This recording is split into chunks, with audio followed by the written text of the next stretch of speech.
దేవుని పరిశుద్ధమైన నామములో మీకందరికి శుభములు. ఈరోజు వాక్య భాగం కొరకు 2వ తిమోతికి రాసిన పత్రిక 4వ అధ్యాయము 14వ వచనం నుంచి 18వ వచనం వరకు చదువుకున్నాం. తిమోతికి రాసిన 2వ పత్రిక 4వ అధ్యాయం 14వ వచనం నుంచి 18వ వచనం వరకు చదువుకున్నాం. అలెగ్జాంద్రు అను కంచరివాడు నాకు చాలా కీడు చేసెను. అతని క్రియల చొప్పున ప్రభు అతనికి ప్రతిఫలం ఇచ్చును. అతని విషయమై నీవును జాగ్రత్తగా ఉండు. అతడు మా మాటలను బహుగా ఎదిరించెను. నేను మొదట సమాధానము చెప్పినప్పుడు ఎవడునూ నా పక్షముగా నిలవలేదు. అందరూ నన్ను విడిచిపోయేది. ఇది వారికి నేరముగా ఎంచబడకుండునుగాక. అయితే నా ద్వారా సువార్త పూర్ణముగా ప్రకటింపబడు నిమిత్తమును అన్ని జనులందరూ దాన్ని విను నిమిత్తమును ప్రభువు నా ప్రక్క నిలిచి నన్ను బలపరిచెను గనుక నేను సింహపు నోటి నుండి తప్పింపబడితిని. ప్రభువు ప్రతి దుష్కార్యము నుండి నన్ను తప్పించి తన పరలోక రాజ్యమునకు చేరునట్లు నన్ను రక్షించును. యుగ యుగములో ఆయనకు మహిమ కలుగునుగాక. ఆమేన్. చదవబడిన వాక్య భాగము చాలా శ్రేష్టమైన వాక్య భాగం. ఎందుకంటే పౌలు తను చనిపోవడానికి ముందుగా రాసిన పత్రిక తిమోతికి రాసిన 2వ పత్రిక. ఆ తిమోతికి రాసిన 2వ పత్రికలో ఆయన తన జీవితంలో జరిగిన సంఘటనలను, దుఃఖములను ఆయన ఈ వాక్య భాగంలో చెబుతూ ఉన్నాడు.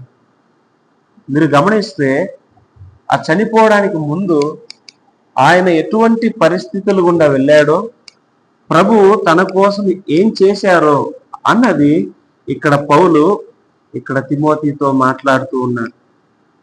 చాలాసార్లు మనుషులు మనల్ని విడిచిపెట్టినప్పుడు, పరిస్థితులు సరిగా లేనప్పుడు ఏమవుతుంది అంటే ఎవరో మన ప్రక్కన లేరు అని అనిపిస్తూ ఉంటుంది. మీరు చూస్తే 14వ వచనం, 15, 16 నేను వివరించిన గాని ముఖ్య వాక్య భాగము 17, 18 వచనాలు. అయితే సందర్భాన్ని మనం అర్థం చేసుకోవాలి. మీరు చూస్తే అలెగ్జాంద్రు అనే కంచరివాడు నాకు చాలా కీడు చేశాను.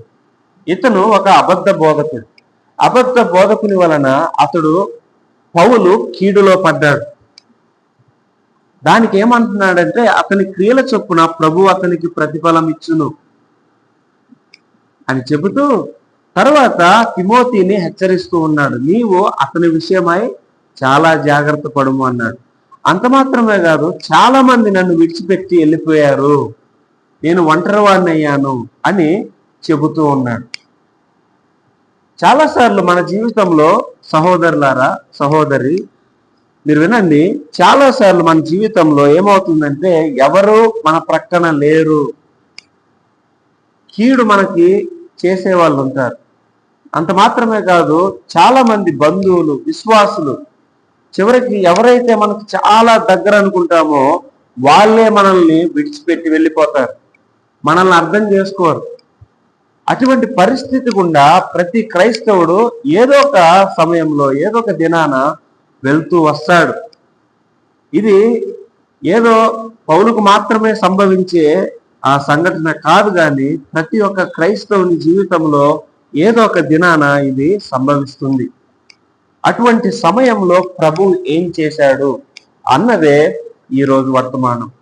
చాలా వారాల నుంచి మనము శ్రమల గుండా క్రైస్తవులు వెళ్ళినప్పుడు ఎలా ప్రవర్తించాలి, ఏ ఏ ఏ విషయాలను వాళ్ళు నేర్చుకోవాలి అని ఆలోచిస్తూ కొన్ని ప్రసంగాలు నేను చేస్తూ ఉన్నాను. అందులో భాగంగానే మరొక ప్రసంగం, మీరు శ్రమల గుండా వెళ్తున్నప్పుడు, మనుషులు మీకు కీడు చేసినప్పుడు, మనుషులు మిమ్మల్ని విడిచిపెట్టి వెళ్ళిపోయినప్పుడు ప్రభు ఏం చేస్తాడు.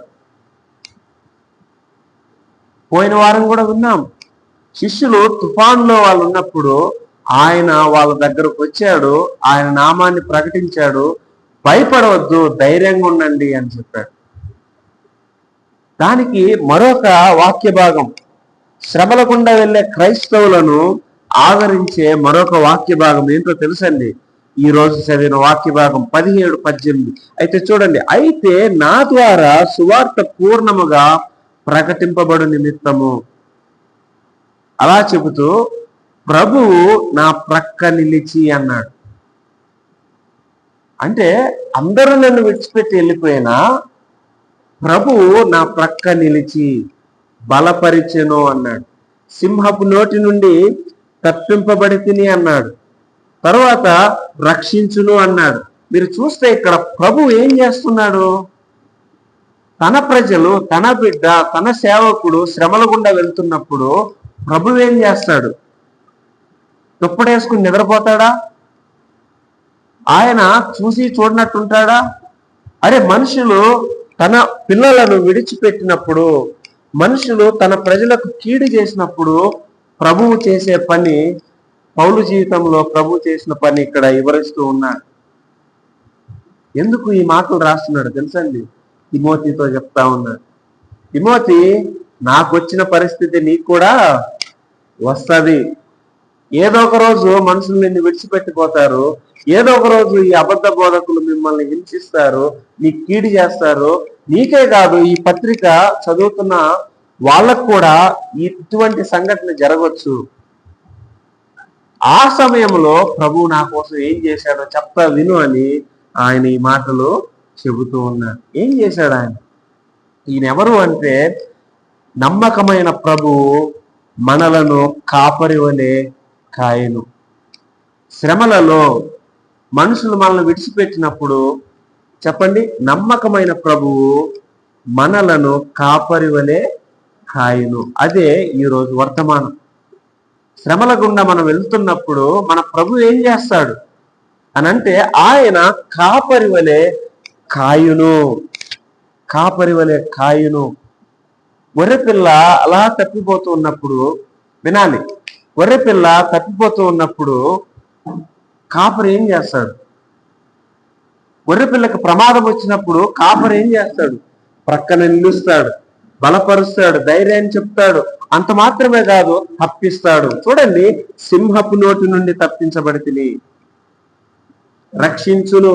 భవిష్యత్తులో కూడా ఆయన నన్ను రక్షిస్తాడని ఇక్కడ క్లియర్గా అర్థమవుతుంది. నమ్మకమైన ప్రభు. ఎందుకు నమ్మకమైన ప్రభు అన్నాను? నమ్మకము లేని ప్రజలు నీ పైన తిరుగుబాటు చేసినప్పుడు, నిన్ను విడిచిపెట్టినప్పుడు ఆయన నమ్మకమైన వాడు. మనుషులు నమ్మదగిన వాళ్ళు కాదు. తల్లిదండ్రులు గాని, భార్య గాని, భర్త గాని, పిల్లలు గాని ఎవరు నమ్మదగిన వాళ్ళు కాదు. కానీ ఇక్కడ ప్రభు ఎలాంటి వారంటే నమ్మదగిన ప్రభు. అంత మాత్రమే కాదు, ఆయన కాపరి వలె కాస్తాడు అనే విషయాన్ని ఇక్కడ మనం జ్ఞాపకం చేసుకోవాలి. అయితే శ్రమలలో మన కాపరిగా ప్రభు చేసే 3 సేవలు ఇక్కడ ఉన్నాయి. ఎన్ని సేవలండి? 3 సేవలు. కాపరిగా ఆయన మనకు 3 సేవలు ఆయన చేస్తాడు. ఆ మొదటి సేవ ఏంటో తెలుసండి? ఆయన సహాయం చేస్తాడు. ఆయన మనకు సహాయం చేస్తాడు. చూడండి 17వ వచనం, ప్రభువు నా ప్రక్క నిలిచి అన్నాడు. నా ప్రక్క నిలుచుట అంటే తోడుగా ఉండుట, సహాయం చేయుట. ఎప్పుడు పక్కన నిలుస్తారు? సహాయం అందించడానికే కదండి. సహాయం అందించడానికి నిలిచి అనే మాట ఇక్కడ ఉపయోగించడం జరిగింది. ఆయన మన ప్రక్కన నిలిచాడంటే మనకు పరిచర్య చేయడానికి సిద్ధముగా ఉండుట, to be ready for service అని చెప్పొచ్చు అనమాట. అంటే సేవ చేయడానికి ఆయన రెడీగా ఉన్నాడు, సహాయం అందించడానికి ఆయన రెడీగా ఉన్నాడు. మీరు హోటల్కి వెళ్ళారు అనుకోండి, మీరు భోజనం చేస్తూ ఉంటారు, ఎవరు మీ పక్కనే ఒక వ్యక్తి ఉంటాడు, నిలబడే ఉంటాడు. ఎందుకుంటాడు అక్కడ? సర్వీస్ అందించడానికి. వడ్డిస్తాడు, మీరు తిన్న ప్లేట్లు తీస్తాడు, అంటే మీకు ఏదైనా వాటర్ బాటిల్ కావాలా ఇస్తాడు, ఏదైనా కూల్ డ్రింక్స్ కావాలా ఇస్తాడు, మీకు ఏదైనా ఫుడ్ కావాలా తీసుకెళ్ళి మీకు హెల్ప్ చేస్తూ ఉంటాడు, సహాయం చేస్తూ ఉంటాడు.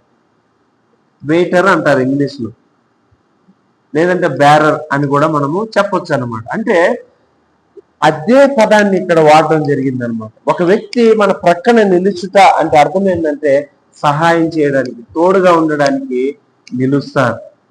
అంటే మన ప్రభు ఎలాంటి ప్రభు అంటే, ఎవరైతే విడిచిపెట్టబడతారో, ఎవరైతే మనుషుల ద్వారా ద్వేషించబడతారో, ఎవరైతే మనుషుల వలన హింసించబడతారో, పడతారో అటువంటి వాళ్లతో కాపరిగా ఉంటాడు. అయితే ఎవరితో ఉంటాడు? తన గొర్రెలతో, తన పిల్లలతో, తన ప్రజలతో ఆయన ఉంటాడు ప్రక్కన నిలిచి. ఇది ప్రభువు చేసే మొదటి సేవ ఏంటండి? ఆయన మనకు సహాయం చేస్తాడు. చెప్పండి, ఆయన మనకు సహాయం చేస్తాడు. అది కాపరిగా ఆయన చేసే మొదటి పరిచర్య, మొదటి సేవ. అందుకని అంటాడు ఒక దగ్గర యెహోషువతో అంటాడు, 1వ అధ్యాయం 5వ వచనంలో, నీవు బ్రతుకు దినములన్నిటను ఏ మనుష్యుడును నీ ఎదుట నిలవలేకుండును. నేను మోషేకు తోడైండునట్లు నీకును తోడైందును. నిన్ను విడువను, నిన్ను ఎడబాయను. నిబ్బరము కలిగి ధైర్యముగా నుండుము. చూశారండి, యెహోషువ భయపడిపోతా ఉన్నాడు. ఎలా చేయాలి? మోషే చనిపోయాడు, ఇప్పుడు నాయకత్వ బాధ్యత నాకు వచ్చింది, నేనేం చేయాలి అని యెహోషువ ఆలోచిస్తూ ఉన్నప్పుడు యెహోషువతో అంటా ఉన్నాడు, ధైర్యంగా ఉండు, నిబ్బరము కలిగి ధైర్యంగా ఉండు, నేను నీకు తోడై ఉన్నాను, నిన్ను విడువను, ఎడబాయను.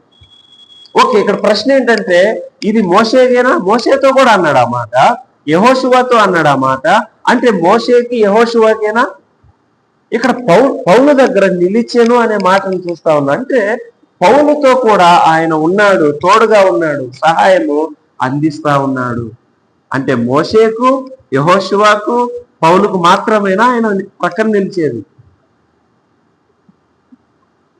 వాళ్ళకు మాత్రమే ఆయన ప్రక్కన నిలుస్తాడు, మనకు నిలవడు. మన ప్రక్కన నిలవడు. సందేహం వస్తుంది మనకి, అరే ప్రభువు మన ప్రక్కన నిలుస్తాడా నిలవడా? ఇటువంటి పరిస్థితుల్లో నేను ఈ పరిస్థితులు కూడా ఉన్నాను, నా పక్కన ఉన్నాడా లేదా అని డౌట్ వస్తుంది. నీవు ఆయన బిడ్డవైతే, నీవు ఆయనకు చెందినవాడు అయితే ఆయన విడువడు, ఎడబాయడు. సృష్టికర్త అయిన దేవుడు ప్రభు అంటే అర్థం ఏంటి? సార్వభౌముడు, సృష్టికర్త దేవుడు. ఆయన మన ప్రక్కన ఉన్నప్పుడు, ఆయన నీ పక్కన ఉన్నప్పుడు నీవు దేనికి భయపడాల్సిన అవసరం లేదు, ఎవరికి భయపడాల్సిన అవసరం లేదు, ఏ సిచ్యువేషన్కి భయపడాల్సిన అవసరం లేదు. ఎందుకంటే నీవు ఆయన బిడ్డ కాబట్టి నీ పక్కన ఆయన నిలుస్తాడు. ఇది ప్రభువు చేసే మొదటి పరిచర్య. ఎప్పుడు చేస్తాడు ఈ పరిచర్య? శ్రమల్లో ఉన్నప్పుడు, మనుషులు మిమ్మల్ని విడిచిపెట్టినప్పుడు, మనుషులు మీకు కీడు తలంచినప్పుడు ఇంక నాకెందుకులే అని ఆయన అనుకోడు. అంటే నీవు పరిశుద్ధుడవని, మనం పరిశుద్ధులమని, మనకు ఆయనకి ఇష్టమైన పనులన్నీ చేస్తున్నామని కాదు ఆయన మనం ప్రక్కన నిలిచేది. అది ఆయన నమ్మకత్వం, ఆయన ప్రేమ. ఆ ప్రేమను బట్టి ఆయన మన ప్రక్కన నిలుస్తాడు. అందుకని చూడండి, ఒకసారి ఏమంటాడంటే మత్తయి సువార్త 28:19-20 ఇలా అన్నాడు, కాబట్టి మీరు వెళ్ళి సమస్త జనులను శిష్యులుగా చేడి, తండ్రి యొక్క కుమారుని యొక్క పరిశుద్ధాత్మ యొక్క నామంలోనికి వారికి బాప్తిస్మిచ్చుచు, నేను మీకు ఏ సంగతులను ఆజ్ఞాపించుతున్నో వాటన్నిటిని గైకొనవలనని వారికి బోధించుడి అని చెప్పి, ఇదిగో ఇలా అన్నాడు, ఇదిగో నేను యుగ సమాప్తి వరకు సదాకాలము మీతో కూడా ఉన్నాను అన్నాడు. అంటే ఇక్కడ సందర్భం ఏంటో తెలుసండి, ఎవరైతే పరిచర్య చేస్తూ ఉంటారో, ఎవరైతే ఆయన మహిమ కొరకు జీవిస్తూ ఉంటారో, ఎవరైతే ఆయన నామాన్ని ప్రకటిస్తూ ఉంటారో, ఎవరైతే తన మహిమ కొరకు జీవిస్తారో, తన కొరకు జీవిస్తారో, అటువంటి వారితో పాటు ఆయన ఉంటాడు, వారితో ఉంటాడు అనే విషయాన్ని మనము అర్థం చేసుకోవాలి. నేను మీకు చెప్పాను చాలాసార్లు, స్టీవ్ ఫెర్నాండెస్ అనే ఒక వ్యక్తి సంఘానికి సేవకుడు, తన భార్య కెరెన్తో కలిసి సేవ చేసేవాడు. ఏమైందంటే ఒకసారి ఆ సంఘంలో గలిబిలి అయింది, ఆ సంఘం విడిపోయింది. విడిపోయిన తర్వాత ఏం చేయాలో అర్థం కాలేదు, అసలు ఏడుస్తూ బాధపడతా ఉన్నాడు. అయితే చివరికి వాళ్ళు కన్నీటితో ప్రార్థన చేస్తూ ఉన్నప్పుడు దినదినము మనుషులు ఆ సంఘానికి రావడము ప్రారంభించారు. ఖాళీ అయిన కుర్చీలు నింపబడ్డాయి. అంటే ఆ సందర్భంలో మనం అర్థం చేసుకోవాల్సింది, అతనితో పాటు ఆ భక్తునితో పాటు యేసుక్రీస్తు ఉన్నాడు ఉన్నాడు అన్న సంగతి మనం జ్ఞాపకం చేసుకోవాలి. ఇది మొట్టమొదటి సేవ. అయితే రెండవ సేవకి వెళ్ళేటప్పుడు వెళ్ళడానికి ముందు మిమ్మల్ని ఒక ప్రశ్న అడుగుతా ఉన్నాను. మీరు నిజంగా ప్రభు మీతో ఉన్నాడు అని నమ్ముతున్నారా? లేదంటే ఇటువంటి కఠినమైన పరిస్థితుల్లో నువ్వు ఒక్కడవే ఉన్నావని అనుకుంటూ ఉన్నావు? మనుషులు ఉన్నా లేకపోయినా పెద్ద తేడా ఉండదు. ప్రభు లేకపోతే ఉంటే తేడా చాలా ఉంటుంది. అయితే ప్రభు నీ పక్కన ఉన్నాడని ధైర్యం కలిగి ముందుకెళ్ళాలి.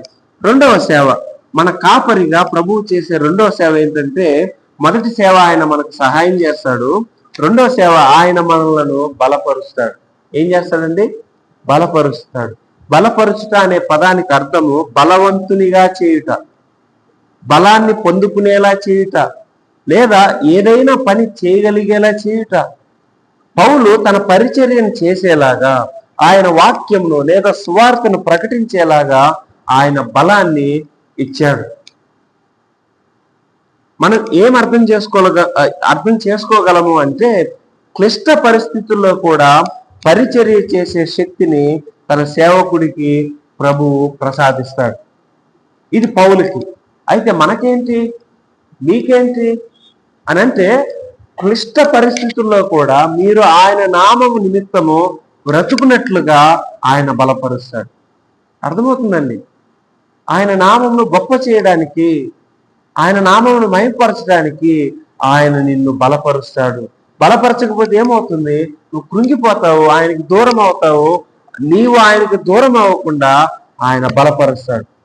నీవు ఆయనలో ఉండే విధంగా ఆయన బలపరుస్తాడు. అందుకని అంటాడు మొదటి తిమోతి 1:13, నన్ను బలపరిచిన మన ప్రభు అయిన క్రీస్తు యేసునకు కృతజ్ఞుడనై ఉన్నాను అంటాడు. అంటే మనుషులను బలపరిచేది ఎవరు? యేసు క్రీస్తు. తల్లిదండ్రులు, అన్నదమ్ములు, లేదా బంధువర్గం, స్నేహితులు వాళ్ళు బలపరచలేరు. వాళ్ళ బలము తాత్కాలికం మాత్రమే. కానీ ప్రభువు బలపరిస్తే అది చాలా గొప్పగా ఉంటుంది. జీవితం కట్టబడుతుంది, గొప్ప ధైర్యం వస్తుంది. అదే చెప్తా ఉన్నాడు ఫిలిప్పీయులకు రాసిన పత్రిక 4:12 కూడా అంటాడు, దీన స్థితిలో నుండే ఎరుగుదును, సంపన్న స్థితిలో నుండే ఎరుగుదును, ప్రతి విషయంలోనూ అన్ని కార్యంలోనూ కడుపు నిండి ఉండుటకును, ఆకలి కొని ఉండుటకును, సమృద్ధి కలిగి ఉండుటకును, నేమిలో ఉండుటకును నేర్చుకొని ఉన్నాను. నన్ను బలపరచు అని యందు నేను సమస్తము చేయగలను. అంటే ఇరుకులు, ఇబ్బందులు, ఆ కష్టాల గుండా వెళ్ళినప్పుడు ఆ పౌలుకి సరిగా భోజనం లేని పరిస్థితుల్లో కూడా ఆయన బలపరిచాడు. పౌలుకి అన్నీ ఉన్న సమయంలో కూడా దేవుడు బలపరిచాడు. ఈ దేవుడు ఎలాంటి దేవుడు అంటే, ఆయన బలపరిచే దేవుడు. కాపరిగా తన ప్రజలను ఆయన బలపరుస్తాడు. ప్రభు అతనికి తోడుగా నిలబడింది, బలపరిచింది దేనికోసమో తెలుసండి? సువార్త ప్రకటించడానికి, సత్య సువార్త ప్రకటించడానికి ప్రభువు తోడుగా ఉన్నాడు. అయితే మనకి ఎలా తోడుగుంటాడంటే, మనం ఆయన కొరకు జీవించడానికి ఆయన తోడుగా ఉంటాడు. చాలాసార్లు మనం అనుకుంటాం, కష్టాలు వస్తే ప్రభువు కోసం మనం ఏం చేయలేము అని. కానీ వాస్తవానికి మన కష్టాల గుండా వెళ్ళినప్పుడే ప్రభువు కోసము మరి ఎక్కువగా చేయగలం. ఇది రివర్స్ అండి. చాలా మంది ఏమనుకుంటారు, దేవుడు నాకు మంచి హ్యాపీ లైఫ్ ఇచ్చాడు అనుకోండి, గొప్ప హ్యాపీ లైఫ్ ఇచ్చాడు అనుకోండి, డబ్బులు ఇవ్వాలి, ఆస్తులు ఇవ్వాలి, పెద్ద బంగ్లాలు ఇవ్వాలి, కారు ఇవ్వాలి, అప్పుడే నాకు దేవుడి కోసం నేను చేయగలను, సాధించగలను అని చాలా మంది అనుకుంటారు. చేయొచ్చు, దేవుడు సంతోషం ఇచ్చినా, ధనధాన్యాలు ఇచ్చినా ప్రభువు కోసం చేయొచ్చు. కానీ ఈ విషయం మర్చిపోకూడదు, దేవుడు మనం శ్రమల గుండా వెళ్ళినప్పుడు కూడా, మనుషులు మనల్ని విడిచిపెట్టినప్పుడు కూడా, మనుషులు మన కీడు తలంచినప్పుడు కూడా, అటువంటి పరిస్థితుల్లో కూడా మనల్ని బలపరిచి ఆయన కొరకు వాడుకోగలడు. ఇది చాలా విచిత్రంగా ఉంటుంది, చాలా మందికి అర్థం కాదు కూడా. అరే, శ్రమల్లో అందరూ మనుషులు విడిచిపెట్టి వెళ్ళిపోతే నేను ఎలాగ ఆయన మహిమ కొరకు జీవిస్తాను అని అంటే ఆయన చేస్తాడు. ఉదాహరణకి జైల్లో ఉన్నప్పుడు జాన్ బన్యన్ అనే వ్యక్తి ఎక్కడ రాశాడు యాత్రికుని ప్రయాణం తెలుసండి మీకు? మంచిగా ఏసీ రూమ్ లో ఉండి, ఎయిర్ కండిషన్ లో ఉండి, అంత ఆ మంచిగా మెత్తగా ఉన్న సోఫాలో, లగ్జరీ సోఫాలో కూర్చుని హాయిగా ఉన్నప్పుడు, వాళ్ళ భార్య టీ అందిస్తున్నప్పుడు, అర్థమవుతుందండి. పక్కన చాలా మంది పని వాళ్ళు వచ్చి తనకు కావలసిన సేవను అందిస్తున్నప్పుడు, తన లైఫ్ హ్యాపీగా ఉన్నప్పుడు రాశాడా యాత్రికుని ప్రయాణం? ఎక్కడ రాశాడు? జైల్లో ఉన్నప్పుడు.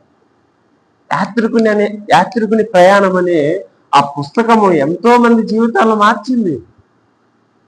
ప్రభు దగ్గరకు రావడానికి తోడ్పాటయింది.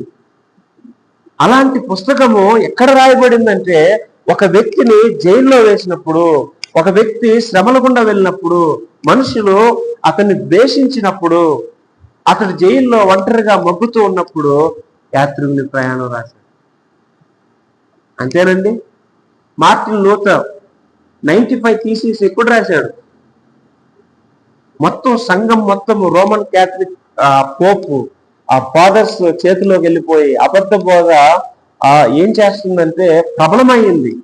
సత్య సువార్తను నాశనం చేశారు. అటువంటి సమయంలో అతను అటువంటి కష్టాల గుండా వెళ్తున్నప్పుడు, మనుషులు అతన్ని ద్వేషిస్తూ ఉన్నప్పుడు, మనుషులు అతనికి వార్నింగ్ ఇస్తున్నప్పుడు ఆయన ఏం చేశారు తెలుసా? 95 థీసిస్ అంటే ఆ పాస్టర్లు, పాదిర్లు, రోమన్ క్యాథలిక్ చర్చ్ పోపులు చేసే తప్పులన్నీ ఒక లిస్టుగా రాసి ఆ డోర్ అతికిచ్చాడు. చర్చ్ డోర్ ఉంటుంది కదండి, చర్చ్ బిల్డింగ్ డోర్కి వెళ్ళి మేకులతో కొట్టాడు. ఏ సమయంలో? అలా కొట్టినప్పటికీ ప్రభు అతన్ని బలపరిచాడు. ఇప్పుడు సువార్త ఉందంటే, సువార్త ఇంకా నిలిచి ఉందంటే, ఆ రోజుల్లో మార్టిన్ లూథర్ని ప్రభు వాడుకున్నాడు, బలపరిచాడు. అయితే మార్టిన్ లూథరు హ్యాపీగా ఉన్నప్పుడు ప్రభు కోసం నిలబడలేదు. అతను చంపాలని చూశారు, అతన్ని హింసించాలని చూశారు, జైల్లో వేయాలని చూశారు. తన ఫ్రెండ్ తప్పిస్తాడు మార్టిన్ లూథర్ని. ఎంతో కష్టాలు గుండా దాక్కుని ప్రభు కొరకు జీవించారు. జైల్లో ఉన్నప్పుడు ప్రభు కొరకు జీవించారు. అయితే దేవుడు మాట్లాడుతూ ఉన్నాడు, చూడు, నువ్వు ఎంత కష్టాల్లో ఉన్నా, ఎంత ఇరుకులో ఉన్నా, మనుషులు ద్వేషించినా, నువ్వు శ్రమల గుండా ఎంతున్నప్పటికీ నేను నిన్ను బలపరుస్తాను. ఆయన బలపరిస్తే అద్భుతాలు చేస్తాడు, ఆయన కార్యాలు జరిగిస్తాడు. కానీ మానవ మాతృలమైన మనకి అర్థం కాదు. జాన్ బన్యను జైల్లో యాత్రికుని ప్రయాణం ఎలా రాస్తాడు? అటువంటి శ్రమల గుండా వెళ్ళినప్పుడు మార్టిన్ లూథరు ఎలాగ 95 థీసిస్ రాయగలడు? రౌడీలు వాళ్ళు, పోపులు, వాళ్ళు చంపేస్తారు. అటువంటి వారికి ఎదురు ఎలా నిలబడగలడు అంటే ప్రభువు అతన్ని బలపరిచాడు. ఇది యేసు ప్రభువు మన కాపరిగా చేసే రెండవ సేవ. మొదటి సేవ ఏంటంటే ఆయన మనకు సహాయం చేస్తాడు. రెండవ సేవ ఆయన మనలను బలపరుస్తాడు. మూడవ సేవ చెప్పి నేను ముగిస్తాను. మూడవ సేవ ఆయన మనలను భద్రపరుస్తాడు. ఇలా చెప్పొచ్చు, ఆయన మనకు భరోసానిస్తాడు, ఆయన మనలను బలపరుస్తాడు, మూడవది ఆయన మనలను భద్రపరుస్తాడు. చూశారు ఏమంటున్నాడు? 17వ వచనం చివరిలో గనుక అని ఉంది, కానీ మూల భాషలో మరియు అని కూడా మనం అనువదించవచ్చు. నా ప్రక్క నిలిచాడు, నన్ను బలపరిచెను, మరియు నేను సింహపు నోటి నుండి తప్పింపబడి తిని. మళ్ళీ అంటున్నాడు, ప్రభు ప్రతి దుష్కార్యము నుండి నన్ను తప్పించి తన పరలోక రాజ్యమునకు చేరునట్లు నన్ను రక్షించును అంటున్నాడు. తప్పించడము ఎన్నిసార్లు అన్నాడు? తప్పించబడి తిని, తప్పించి, తర్వాత రక్షించును. చూశారండి, తప్పించాడు, తప్పిస్తాడు, రక్షిస్తాడు. దేన్ని తెలియజేస్తా ఉందంటే యేసు క్రీస్తు వారిచ్చే భద్రతను తెలియజేస్తా ఉంది. ఆయన కాపరిగా మనలను భద్రపరుస్తాడు. ఏ విధంగానైతే ఒక కాపరి తోడేలు వచ్చినప్పుడు లేదా ఇతర జంతువులు దాడి చేయడానికి వచ్చినప్పుడు ఆ గొర్రెను ఎత్తుకుని లేదా ఒడిలో చేర్చుకుని ఎలాగైతే కాపాడుతాడు మీకు గుర్తుందా? దావీదు ఏ విధంగా కాపాడుతాడు? గొల్లియాతును కొట్టడానికి వెళ్ళేటప్పుడు, గొల్లియాతుపైకి యుద్ధానికి వెళ్ళేటప్పుడు సౌలుతో అంటాడు, ఎవరు? దావీదు, రాజు నేను సింహాన్ని కూడా చంపాను, సింహపు నోటి నుంచి గొర్రె పిల్లను నేను కాపాడుకున్నాను అని చెప్తాడన్న. అంటే అది కాపరి పని. అంటే ఒక గొర్రె కాపరే అంత ప్రాణాలు తెగించి తన గొర్రెను కాపాడుకుంటా ఉంటే, వినండి, గొర్రెల కాపరే గొర్రెల కోసం తన ప్రాణాన్నే పెట్టడానికి, ఆ గొర్రెను కాపాడడానికి సింహానికో తోడేలుకో ఎదురుగా వెళ్ళి కర్రను పట్టుకుని యుద్ధం చేసి కాపాడుతా ఉంటే, ఎవరి కోసమైతే ఆయన ప్రాణం పెట్టాడో, ఎవరి కోసమైతే ఆ పరలోక రాజ్యాన్ని, ఆ మహిమను దాచిపెట్టుకొని విడిచి ఈ లోకానికి వచ్చి మానవుడిగా నీలాగా నాలాగా జీవించి 33.5 సంవత్సరాలు భూమి మీద జీవించి నీతిగా బ్రతికి కలవరి శిలువలో చనిపోయి తిరిగి లేచాడో, ఎవరి కోసం చేశాడు ఇవన్నీ? నీ కోసం. అలాంటి నిన్ను ఈయన విడిచిపెడతాడండి? గొర్రెల కాపరే గొర్రెల కోసం ప్రాణం పెట్టగలిగితే యేసు క్రీస్తు వారు నిన్ను అంతగా ప్రేమించి ఆయన నిన్ను విడిచిపెట్టడు, ఆయన భద్రపరుస్తాడు. సిచ్యువేషన్స్ వేరుగా ఉండొచ్చు, పరిస్థితులు కఠినంగా ఉండొచ్చు. ఆ గొర్రె పరిగెడతా ఉంది, సింహం తరుముతా ఉంది. ఇంకా ఆ గొర్రె ఏమనుకుంటాడు? నేను అయిపోయాను, ఇక నా సీన్ అయిపోయింది, ఈ రోజే అయిపోయాను నేను, ఇక నన్ను ఎవరు కాపాడలేరు అనుకుంటుంది. కానీ కాపరి మధ్యలో వచ్చి అడ్డుగా నిలబడతాడు. యేసు క్రీస్తు వారు అలాగే చేశాడని పౌలు ఇక్కడ చెబుతూ ఉన్నాడు. తప్పించి నన్ను రక్షించు అంటా ఉన్నట్లు. అయితే ఏ విధంగా 3 విధాలుగా ఆయన బలపరుస్తాడు మనం. యేసు క్రీస్తు వారు 3 విధాలుగా మనలను బలపరుస్తారు. మొదటి విధానం భౌతికంగా భద్రపరుస్తాడు.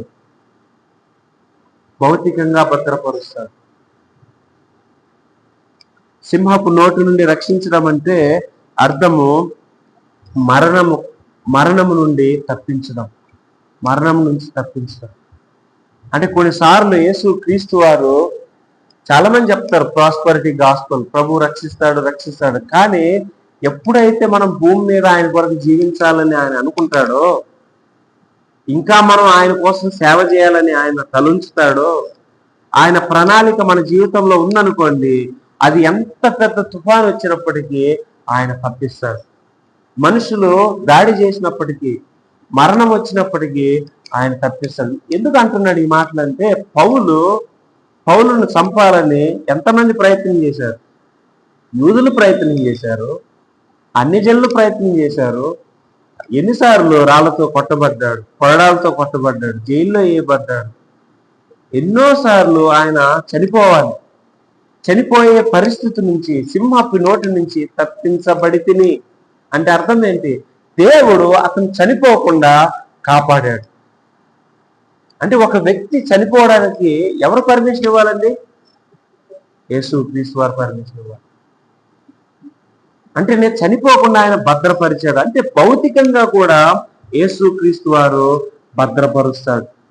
ఎన్నిసార్లు మనకు జ్వరం వచ్చి ఎంతమంది చనిపోయారు? మోషన్స్ అయ్యి ఎంతమంది చనిపోయారు? అర్థమవుతుందండి. రకరకాల జబ్బులతో ఎంతమంది చనిపోయారు? బైక్ మీద వెళ్తూ యాక్సిడెంట్ అయ్యి ఎంతమంది చనిపోయారు? బస్సు కాలిపోయి ఎంతమంది చనిపోయారు? ట్రైన్ పోతా ఉంటది, ఏసీ బోగీలు కాలిపోయి అక్కడే మరణం అయిపోతారు. ఎంతమంది ఎన్ని ప్రమాదాలు గుండా చనిపోతా ఉన్నారు. వాటి గుండా మనం వెళ్తా ఉంటాం, కానీ మనం తప్పించబడతాం. బస్సు పోతా ఉంటుంది, డ్రైవర్ నిద్రపోతాడు. అర్థమవుతుందండి. నువ్వు అక్కడ ఉన్నప్పుడు ఇంకా నువ్వు ఆయన సేవ చేయాలి, ఇంకా నువ్వు ఆయన కొరకు జీవించాలి భూమి మీద అని ఆయన అనుకున్నప్పుడు నిద్రపోతున్న డ్రైవర్ని తప్పన కొడతాడు. అర్థమవుతుందా? యాక్సిడెంట్ అవ్వాలి, నువ్వు చనిపోవాలి, జస్ట్ తప్పిస్తాను. ఎన్నిసార్లు నీకు జరిగింది నీ జీవితంలో? లారీ వస్తుంటది, బస్సు వస్తుంది, జస్ట్ మిస్ అవుతుంది, ఎదురెదురు వస్తూ ఉంటుంది, జస్ట్ ఇలా వచ్చేస్తుంది. ఎలా సాధ్యమైంది? మన స్కిల్ తోటి తప్పించుకున్నామా, లేదంటే ఆ డ్రైవర్ తెలివితో తప్పించాడా? మరి అలాగైతే యాక్సిడెంట్లు ఎందుకు అవుతుంది? అక్కడ తప్పించబడింది దేన్ని బట్టి తెలుసండి? యేసు ప్రభుని బట్టి. తప్పించబడి తిని అన్నాడు అంటే నేనేం చేయలేదు, నేను రక్షించబడ్డానికి, నేను తప్పించబడ్డానికి నేనేం చేయలేదు, ప్రభువే తప్పించాడు. సింహపు నోటి నుంచి తప్పించబడుతుందంటే కొన్నిసార్లు దేవుడు మనము మరణం అవ్వకుండా కాపాడుతాడు. ఎందుకోసం? పాపంలో జీవించడానికి కాదు, మనకిష్టం వచ్చినట్లు జీవించడానికి కాదు. మనుషులందరూ చనిపోతూ ఉంటే, కరోనాలో ఎంతమంది చనిపోయారో, ఇంకా మనం బ్రతికే ఉన్నాం. దేనికోసం ఉంచాడు? ఆయన కొరకు జీవించాలి. సో పౌలు అంటా ఉన్నాడు, నేను ఆయన కొరకు జీవించడానికి, సువార్త ప్రకటించడానికి ఆయన నన్ను తప్పించాడు. నేను చచ్చిపోయి ఉంటే నేను ఆ పని చేసేవాడిని.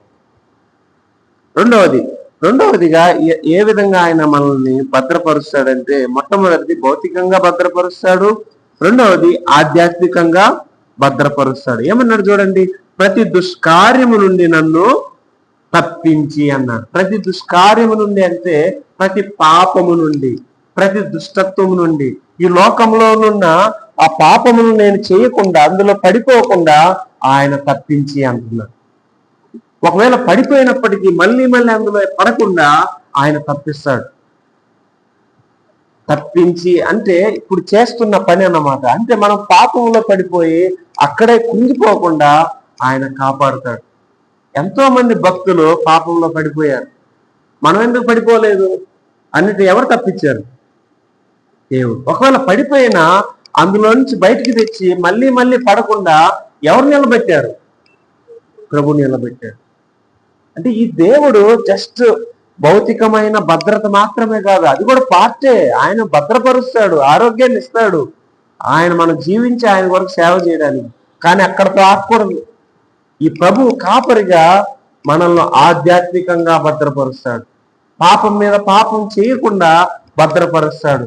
ఎలాగా ఆయన భద్రపరుస్తాడు? పాపం మీద పాపం చేయకుండా ఆయన వాడే ఆయుధం ఏంటి? శ్రమలు. ఆయన వాడే ఆయుధము వాక్యము, ఆయన వాడే ఆయుధము కొన్నిసార్లు శ్రమలు.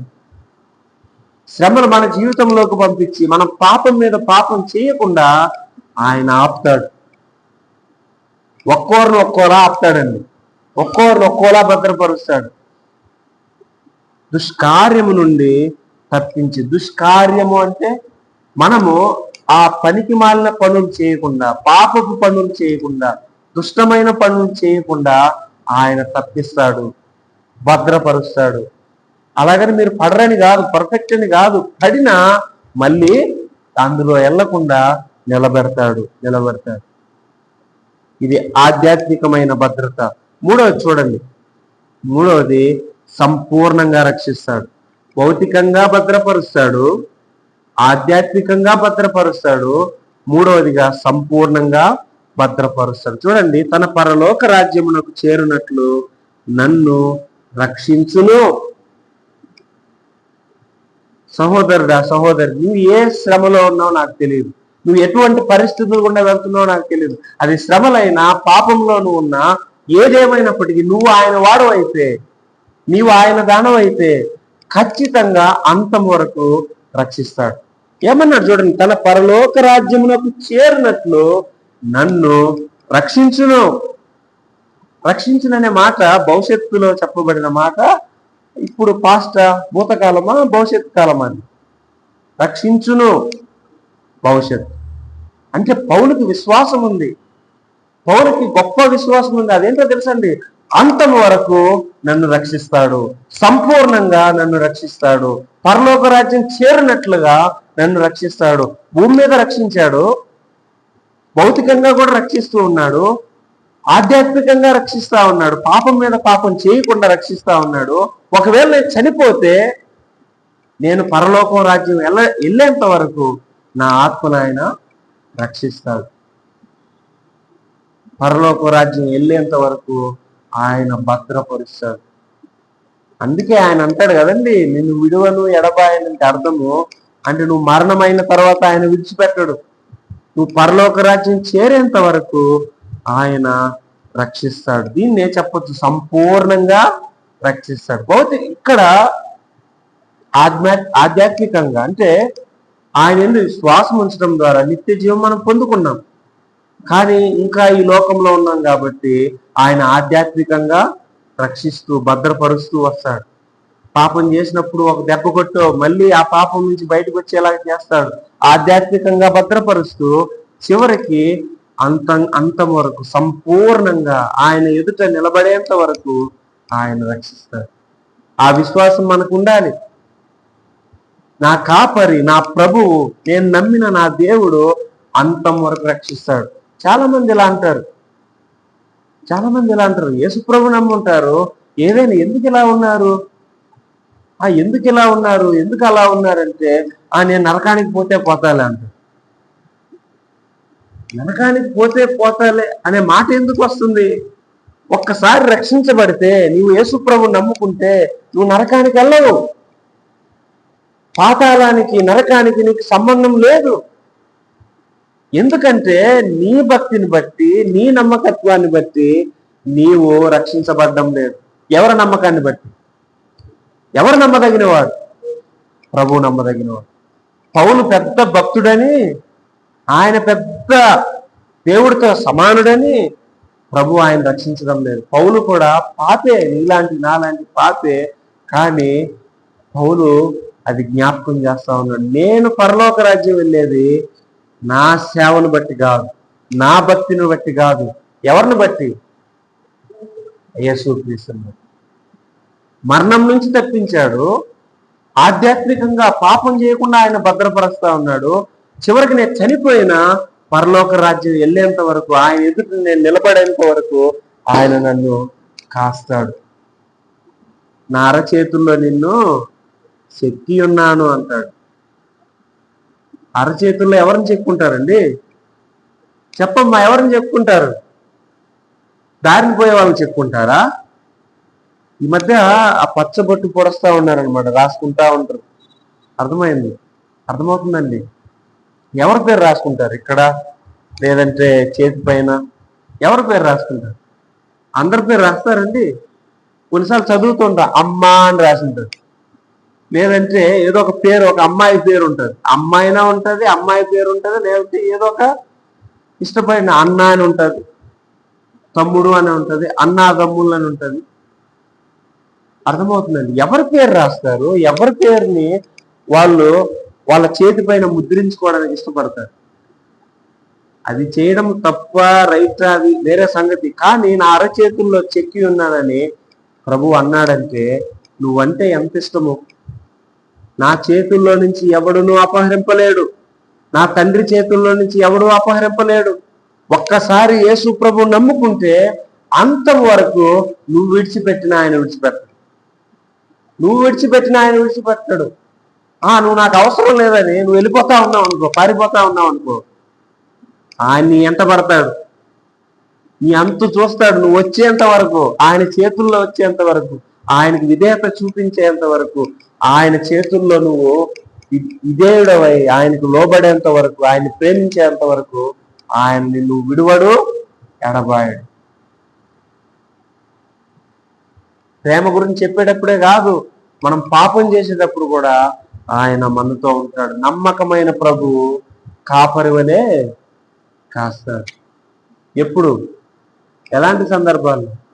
శ్రమలు వచ్చినప్పుడు, మనుషుల్ని కీడు తలంచినప్పుడు, నీవు ఎవరినైతే నమ్మావో వాళ్ళు నిన్ను విడిచిపెట్టి వెళ్ళినప్పుడు, నువ్వు ఒంటరి వాడివైనప్పుడు, చూడండి, అయితే ప్రభువు నా ప్రక్క నిలిచాను. ఇటువంటి సందర్భంలో, ఇటువంటి పరిస్థితులు గుండా నేను వెళ్తూ ఉన్నప్పుడు తిమోతి గుర్తుపెట్టుకో, ప్రభువు నాకు సహాయం చేశాడు, నా ప్రక్క నిలిచాడు, నాకు తోడుగా ఉన్నాడు, నాకు భరోసానిచ్చాడు, నన్ను బలపరిచాడు, నాకు భద్రతనిచ్చాడు. ఇది మన ప్రభు. సో ఈ ప్రభు నీకు అర్థమైతే, ఈ ప్రభు నీకు కాపరైతే నువ్వు దేనికి భయపడాల్సిన అవసరం లేదు, ఎవరికి భయపడాల్సిన అవసరం లేదు. ఇంకొకటి, నువ్వు చేస్తున్న ఏ పరిస్థితికి నువ్వు భయపడాల్సిన అవసరం లేదు. పౌలుకు తోడుగా ఉన్న దేవుడు, పౌలుకు కాపరైన దేవుడు, మోషేకు, యెహోషువకు, తన భక్తులకు కాపరిగా ఉన్న దేవుడు, ఆ దేవుడు నీ దేవుడు అయితే, వాళ్ళ ప్రభు నీ ప్రభు అయితే ఖచ్చితంగా ఆయన నీతో పాటు ఉంటాడు. సరే, ఏది ఏమైనప్పటికీ ఈ లోకంలో నువ్వు చనిపోతే ఎక్కడికి వెళ్తావు?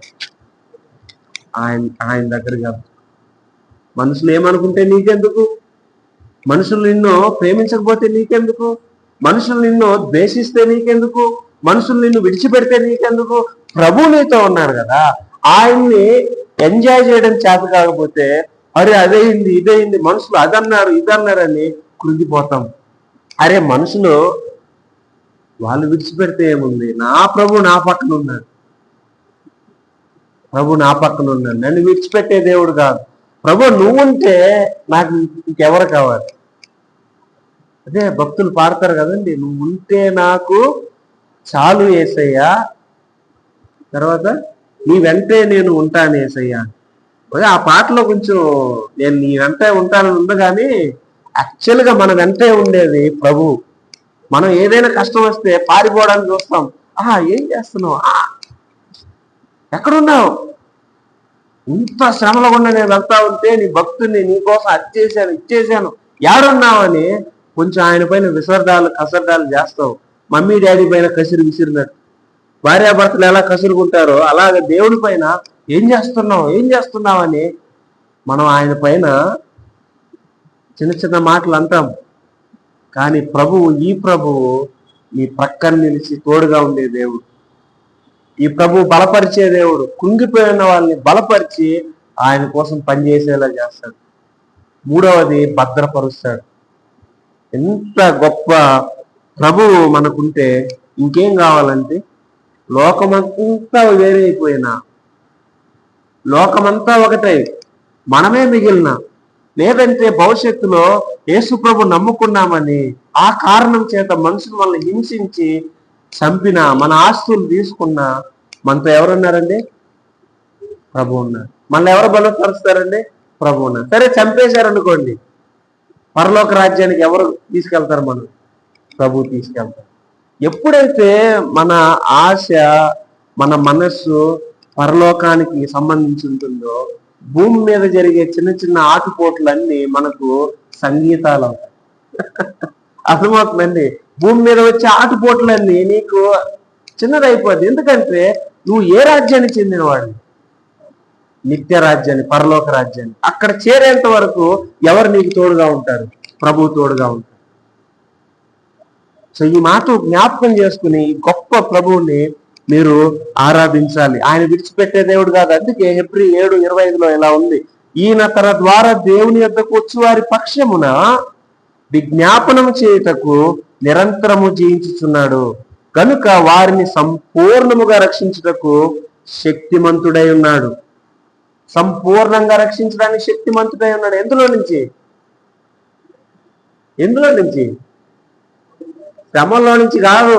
నువ్వు పరలోక రాజ్యానికి చేరేంత వరకు నిన్ను రక్షించడానికి ఆయన శక్తిమంతుడు. అంటే ఎన్ని అలలు కొట్టినా నీ బోటు పైన, నీ వాడ పైన ఎన్ని అలలు కొట్టినా, నీ జీవితం పైన ఎన్ని కష్టాలు పడినా నీవు ఆయన్ని విడిచిపెట్టవు. ఎందుకంటే నువ్వు ఆయన చేయి పట్టుకోలేదు, ఆయన నీ చేయి పట్టుకున్నాడు కాబట్టి. అర్థమవుతుంది? సింపుల్ అండి. ఎందుకు నువ్వు అంతం వరకు రక్షించబడతావంటే, ఎందుకు మీరు పరలోక రాజ్యం క్షేమంగా వెళ్తామంటే, ఎన్ని ఆటుపోట్లు వచ్చినా మనం ఆయన చేయి పట్టుకోలేదు, అది తప్పు. ఆయన మన చేయి పట్టుకున్నాడు కాదు. చిన్న ఉదాహరణ చెప్పి నేను క్లోజ్ చేస్తాను. చాలా రద్దీగా ఉందనుకోండి, రోడ్డు పైన చాలా మంది మనుషులు ఉన్నారు అనుకోండి, చిన్న పాప బాబు క్షేమంగా ఇంటికి చేరాలనుకోండి, భద్రపరచబడి క్షేమంగా ఇంటికి చేరాలనుకోండి, చాలా మంది జనాభా ఉన్నారు, లక్షల మంది ఉన్నారు. అప్పుడు ఎవరు పట్టుకుంటారు? చెప్పండి, ఎవరు పట్టుకుంటారు? పాప తండ్రి చేయి పట్టుకుంటారా? తండ్రి కూతురు చేయి పట్టుకుంటాడా? తండ్రి పట్టుకుంటాడు.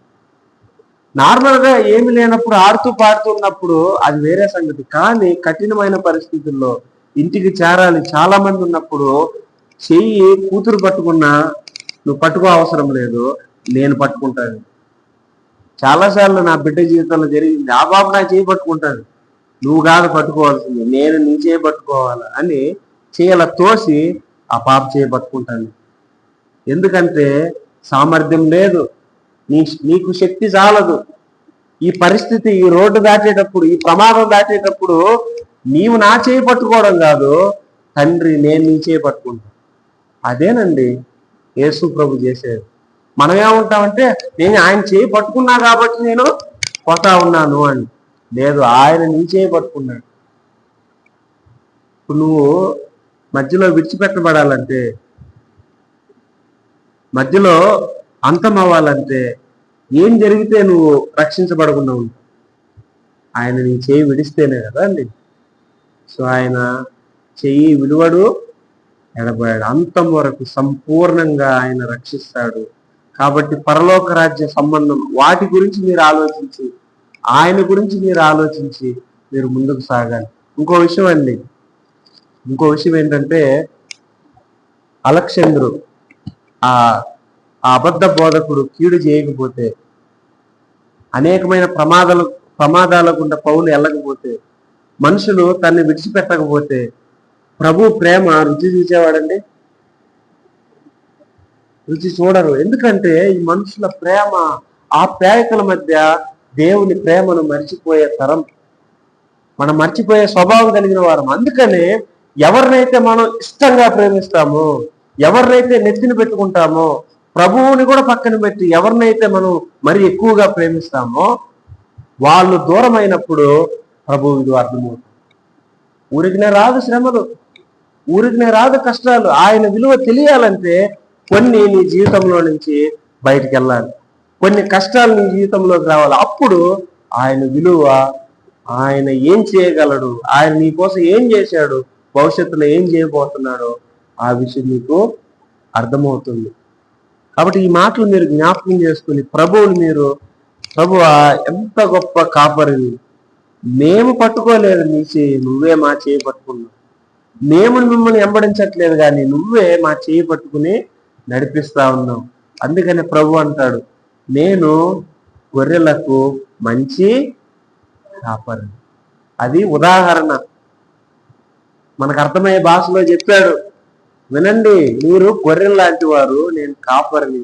కాపరి ఎలాగ కాస్తాడో అలాగ నేను మిమ్మల్ని కాస్తాను అని చెప్పడానికి కాపరి అన్నాడు తప్ప మనకు అర్థమయ్యే భాషలో చెప్పాడు, నేను కాపరి లాంటి వాడిని, మీరు గొర్రెల లాంటి వారు, నేను మిమ్మల్ని విడిచిపెట్టను, రక్షిస్తాను, మీతో ఉంటాను, బలపరుస్తాను, అంతం వరకు మిమ్మల్ని రక్షిస్తాను. ఏది ఏమైనా ప్రార్థన చేస్తుంది. పరలోకమందున్న తండ్రి, మీ ప్రియ కుమారుడు మా రక్షకుడు యేసు క్రీస్తు వారిని మా కొరకు రక్షకుడిగా, కాపరిగా ఈ లోకానికి పంపించారు. మా ప్రభువా, మా దేవ, ఎన్నిసార్లు మేము మీ చేయి విడిచిపెట్టినప్పటికీ, మీకు దూరంగా వెళ్తున్నప్పటికీ, మిమ్మల్ని మా క్రియల ద్వారా ద్వేషిస్తూ ఉన్నప్పటికీ, మా మాటల ద్వారా మీకు వ్యతిరేకమైన పనులు దేవా, మా మాటల ద్వారా మిమ్మల్ని బాధించినప్పటికీ, అనేకమైన పాప తలంపుల్లో మేము పడినప్పటికీ, అనేకమైన కష్టాలు, బాధలు, శ్రమలు గుండా మేము వెళ్తున్నప్పటికీ, మీరు ఎల్లప్పుడూ మాతో ఉండే దేవుడవని, ఎల్లప్పుడూ మమ్మల్ని బలపరిచే దేవుడవని, ప్రభువా భద్రపరిచే దేవుడవని వాక్యం తేటగా తెలియజేస్తుండగా గొప్ప విశ్వాసముతో, ధైర్యముతో ప్రభువా పరలోకమందున్న వాటిపై మనస్సు ఉంచి దేవా మీపై మా గురి నిలిపి మీలో మేము ఆనందించడానికి, లోకంలో ఆనందించకుండా, మనుషులను బట్టి ఆనందించకుండా, కేవలము